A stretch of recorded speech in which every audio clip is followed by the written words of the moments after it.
I generally don't include other people's videos in my videos, but this little vlog post by Lloyd Kahn has a lot of interesting points that I found applied to me in my life, and I found it quite interesting, and I hope you do too. Okay, so here is this very rare book. That was the first one. I think the Whole Earth Catalog was just kind of not like anything else. Access to Tools was the subtitle of the Whole Earth Catalog. It covered ways of looking at the world. Buckminster Fuller was a very big part of it. Chainsaw for making your own lumber. Teepees. Tools by Mail, The Joy of Sex, The Book of Survival, How to Make a Kayak. It was like all this stuff was going on. It was Stuart Brand chronicling what was happening in those years, the things that everybody was into. How did you get started with the Whole Earth Catalog? Well, I was an insurance broker. I was making pretty good money, but I was more interested in what was going on with the counterculture. I'd been building my own house for about 3 or 4 years, and I was interested in building. Here's what I was doing. I was building this house in Big Sur, here. So when I quit being an insurance broker, I worked as a carpenter. I was working on this house, a big, heavy timber house, when Buckminster Fuller came down to Big Sur and talked about light, ethereal structures.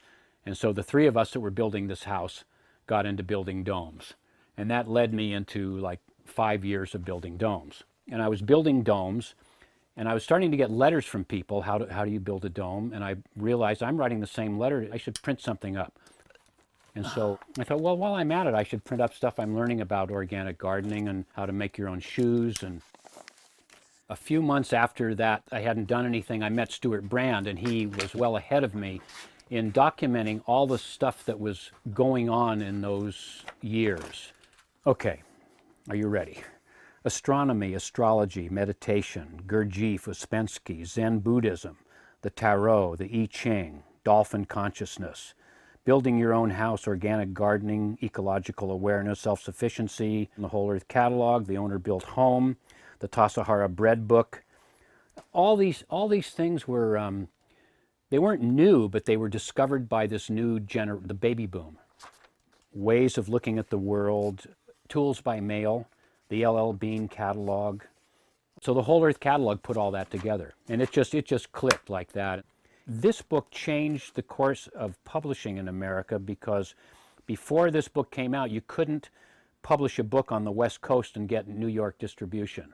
And by the time this had sold 100,000 copies, they figured out that, okay, there's something going on out here. And so I hooked up with Stuart Brand, and I became the shelter editor of the Whole Earth Catalog, and I learned how to make books. The first book I did was this one here, Dome Book 1. And it was basically a bunch of hippies building domes out in the California hills, high school kids. And this book sold out immediately, 5,000 copies. And then we went back to press with this one here. We printed 50,000 copies the first run in this book. We just didn't know any better. I mean, you don't do that, and unless you're a best-selling author. And it went viral for those days. And I became the spokesman for the counterculture on domes. Oh yeah, I was in Life magazine. my dome was in Life magazine, a big thrill. And guess who was on the cover of that issue? And so here's my dome in Life magazine. That was it. It was the most beautiful dome ever built, and that ever will be. I'm not kidding you. It had silver hubs here. It was used wood in a geometric pattern. The framework was 2x3s, very lightweight. And the outside was covered with shakes that I got off the beach.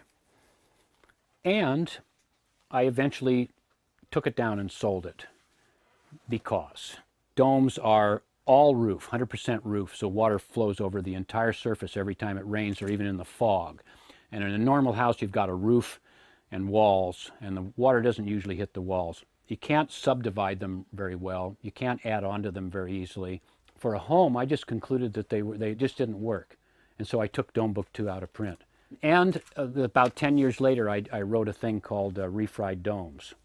I basically said, here's all the reasons I don't think you should build a dome as a home, but if you do want to build a dome, here's the mathematics for it. When I started getting sort of the feeling that I was going in the wrong direction, I wrote an essay called Smart But Not Wise, which was what the Indians said about white guys. And basically, we were using plastics, and I said, this isn't going to work, or I've been going the wrong way here. But at the same time, what I did really love about the dome building was learning about geometry and the math and all that stuff. And here we printed the math. Okay, if you want to build a dome, here you go ahead, but beware. And as soon as I got rid of the dome, everything just got easier and better, and it didn't have to be so mathematical. Yeah, the dome was right in here. I started building right as soon as I got out of the Air Force, 1960.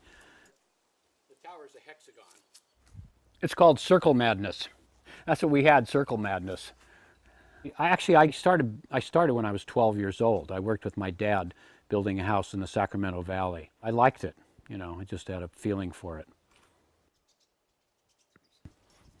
I sold the dome and took it apart and then built this here out of used wood. Would you do it again? Does it make sense to build your own? Oh yeah.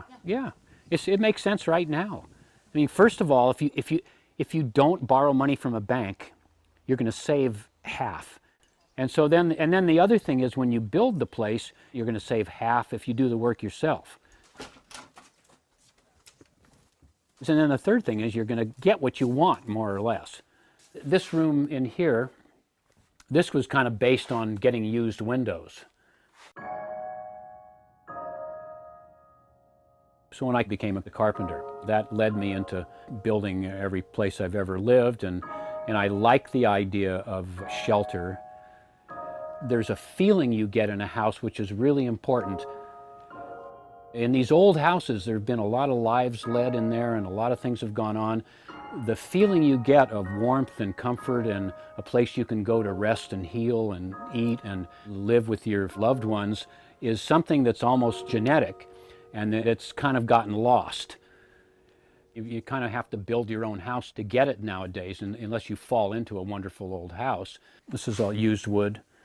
The table over there is actually built out of used girders from a horse stable. The beam I got at a wrecking yard.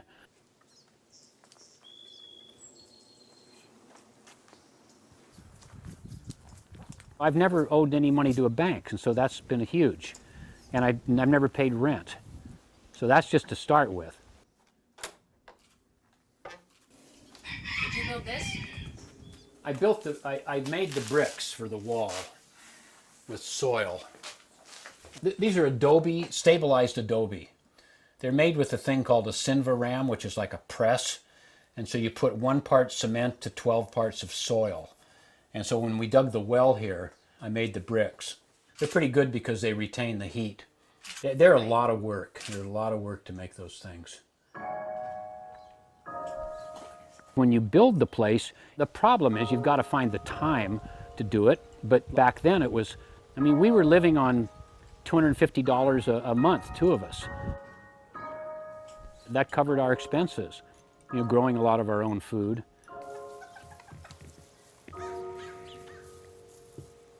I've been building funky chicken coops for like 40 years. And so this time we decided to build a really nice one. So this is completely closed in with aviary wire. And these are real special little bantam, they're called silver Seabrights, in the 60s and 70s. You could get by on very little money. And so people had time. It was kind of like a bubble or just a brief passage in time when there was so much prosperity in America that if you lived simply, you could survive on very little. So people had time to explore things and to learn new things. Potatoes, carrots, broccoli. I learned really how to, I learned a lot about farming and building because I had time to do it. Squash, cucumbers, sweet peas. This is not my department. It's totally Leslie's garden. Actually, there's Leslie in there.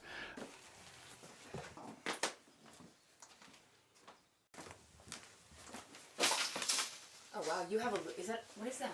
Yeah, it's a loom. Sometimes you realize there's so much value in the tradition.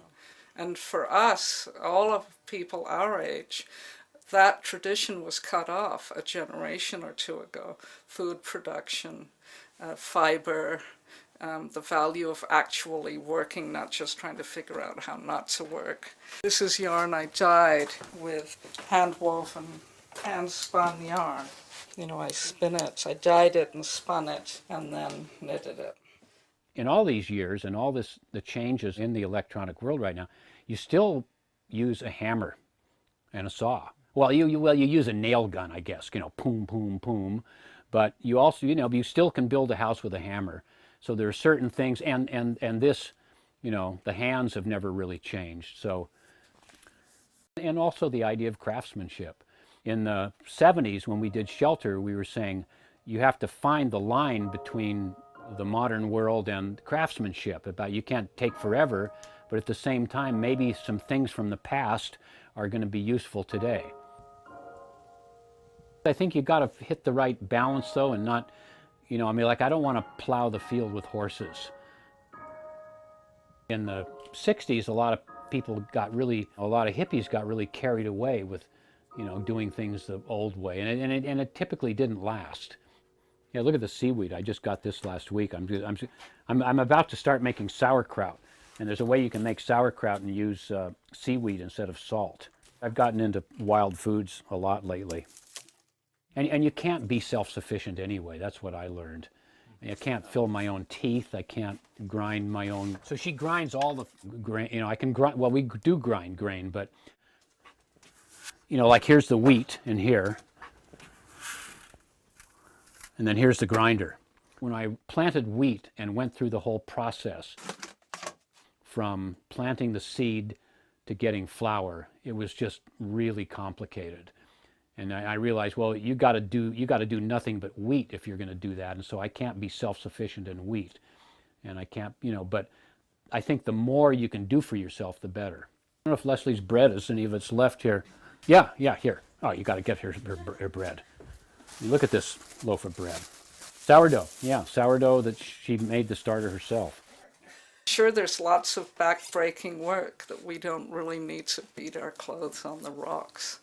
But there's lots of other areas where you lose so much, like food, like to take salt, flour, and water, and that's bread. There's some things like scarlet runner beans are perennials, and they'll grow back from the same root every year. Our biggest problem here are gophers, and so we built these beds.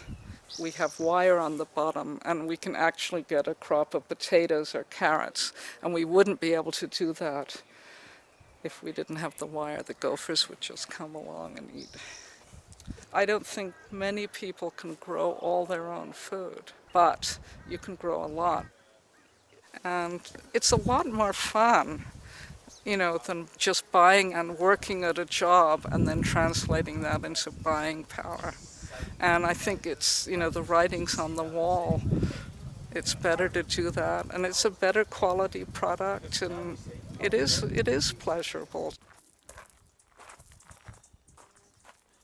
These are raspberries. A lot of the stuff that happened in the 60s and the 70s, the hippies were right. These are compost piles here. All the garden scraps go in here. And then it gets turned over into this one, and then it gets turned over a third time, and by that time it's good soil. People now are re-examining all those things like ecology and doing things for yourself.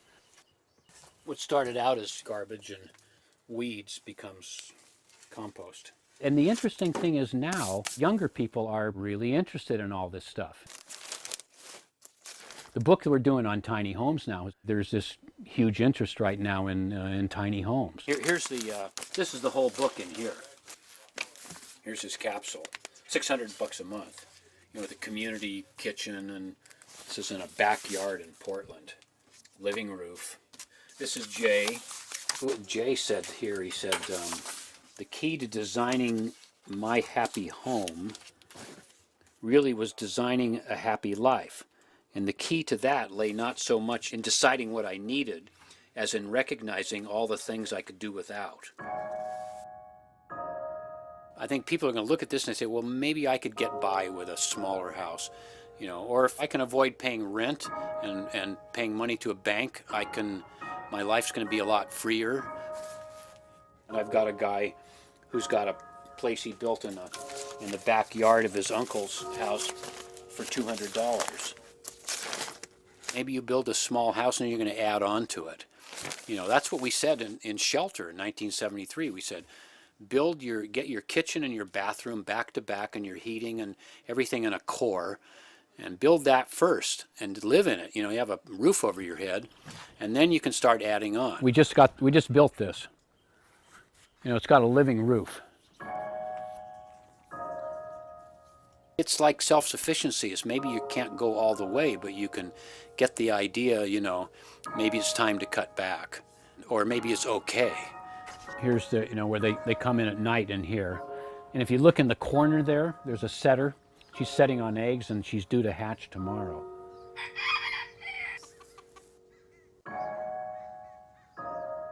I like builders, like I like farmers, because they have to deal with real things. Things have to work. You know, I feel kind of good that I could, you know, we could get put down on a piece of land anywhere and we could build a house and plant a garden and make it work.